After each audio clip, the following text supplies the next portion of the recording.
ওখান থেকে 3 জন যারা আসছে তাদের মেইনলি ছিল যে তাদের যে কি বলে ওই ভিসার যে মেয়াদ উত্তীর্ণ হয়ে গিয়েছে। এই 3 জনের ভিসার মেয়াদ উত্তীর্ণ হয়ে গেছে। আজকে কোনো উদ্বোধনের অনুষ্ঠান ছিল না, এটা ছিল একটা পরিদর্শন। আপনারা জানেন যে কৃষি মন্ত্রণালয়ের অধীনে শাক সবজি ফল মূল এখান থেকে এক্সপোর্ট করা হয়। এটা কিভাবে এক্সপোর্ট করা হয় ওইগুলি দেখা। আপনারা জানেন কিছুদিন আগে এনবিআর একটু সমস্যা ছিল, ওই সমস্যায় আমাদের সবজি বিদেশে এক্সপোর্ট করতে আমাদের ডিফিকাল্ট হয়েছিল, এক্সপোর্ট করতে আমাদের সমস্যা হয়েছিল এবং ওই সময় আমাদের যে বিজনেসম্যান যারা ছিল তারা কিছুটা লুজার মানে ইসেরও সমস্যা পড়ছিল, এইগুলি ক্ষতি হয়েছিল তাদের। এগুলি এখানে দেখা প্লাস আমাদের যে অপোজিট কোল্ড স্টোরেজ আছে, এই কোল্ড স্টোরেজটা আরও বড় করতে হবে যেহেতু আমাদের এক্সপোর্ট আগের থেকে বেড়ে গেছে। তা আমাদের আরেকটা আপনাদের জন্য সুখবর হলো যে আমাদের যে নতুন একটা যে করা হইতেছে যে এক্সপোর্ট টার্মিনাল, ওই টার্মিনালে হলো একটা বড় সুবিধা থাকবে যে স্ক্যানিং হইয়া যদি ধরেন বিমানে মাল নাও যেতে পারে ওই সময় এসে আবার কোল্ড স্টোরে রেখে দেওয়া যাবে।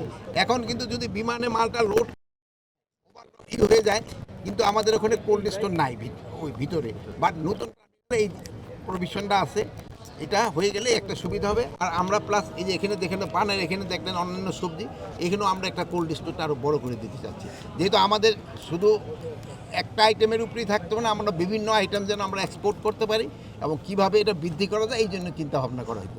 মানে অ্যাডভাইজার একটু অন্য বিষয় যায়, সেটা হচ্ছে মালয়েশিয়া থেকে বেশ কয়েকজন জঙ্গিকে ধরা হয়েছে এবং ফেরত দেওয়া হয়েছে বাংলাদেশে। আমরা যতদূর জানি আপনাদের বিভিন্ন পক্ষ থেকে কিংবা সংস্থা থেকে দাবি করা হয়েছে বাংলাদেশে কোনো জঙ্গি নেই, আসলে কি বিষয়টা? এরা কোনো জঙ্গি নাই। আপনি ওইটার ব্যাপারে একটা কিন্তু প্রেস রিলিজও দিয়ে দিছে মনে হয় পররাষ্ট্র মন্ত্রণালয়, আপনারা গতকালকে হয়তো প্রেস রিলিজটা দেখছেন। ওখান থেকে 3 জন যারা আসছে তাদের মেইনলি ছিল যে তাদের যে কি বলে ওই ভিসার যে মেয়াদ উত্তীর্ণ হয়ে গিয়েছে। এই 3 জনের এই ভিসার মেয়াদ উত্তীর্ণ হয়ে গেছে। পুলিশের ওদের পুলিশের চিফ যেটা বলছে ওই 5 জনদের আসা হয় নাই, তাদের সাথে আমাকে সরকারি লেভেলে যোগাযোগের চেষ্টা করা হইতেছে, আমরা ইনভেস্টিগেশন করে দেখি। এই জঙ্গি সম্পৃক্ততা আপনারা কি বাংলাদেশে কোনো জঙ্গি খুঁজে পাচ্ছেন? না, বাংলাদেশে এদের কোনো সম্পৃক্ততা নাই। স্যার কিন্তু ওখানকার আইজিপি বলছেন যে তারা বাংলাদেশের আইএস ইউনিটের জন্য অর্থ সংগ্রহ করে। ওখানকার আইজিপি কি বলছে আমি জানি না। তো ওখানকে থেকে আমরা যেই মেসেজটা পেয়েছি অফিসিয়ালি লেভেলে, আমরা সরকারি লেভেলে মেসেজ পাই নাই। আমরা এইভাবে বিভিন্ন মাধ্যমে আমরা যে মেসেজটা পেয়েছি ওইটার একটা কিন্তু প্রেস সিরিজ আমাদের পররাষ্ট্র মন্ত্রণালয় থেকে আপনাদের দেওয়া হয়েছে। স্যার তাহলে এটিউতে কেন দেওয়া হলো, ইমিগ্রেশন পুলিশে কেন দেওয়া হলো না তাকে?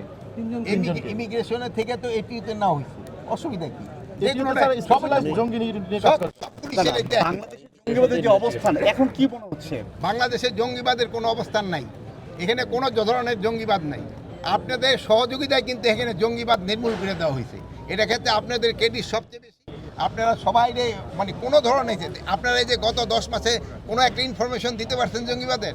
যেহেতু নাই, আগে ছিল আপনারা দিচ্ছেন, এখন নাই আপনারা দেন না।